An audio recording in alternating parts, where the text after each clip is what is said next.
How porn affects the brain. 1. When we experience very arousing stimuli like porn, the level of dopamine in our brains increases. This is new to our brain and begins the so-called Coolidge effect. We are drawn to this exciting new experience. Neurochemicals of pleasure in the brain react as we continue to engage the stimulus and overstimulate ourselves. This is when we go beyond normal activation of pleasure and neurochemicals can begin to damage patterns. 2. Once this overstimulation has been maintained, our brain adapts to a tolerance level. What once was overstimulation is then the new normal.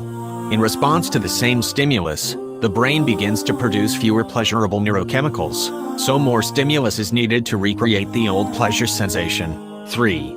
A third change in the brain is desensitization. Once the normal reward system of the brain is bombarded with high dopamine levels, it begins to shut down. The dopamine-receiving neurons shut down their receptors to prevent overstimulation, but the sending neuron continues to send. The result is dopamine loss and also a failure to respond to dopamine. You feel lousy when this happens. It's difficult to feel pleasure. Unfortunately, the only thing that can release extra dopamine to make you feel good is increased porn use. The brain has an embedded trap. 4.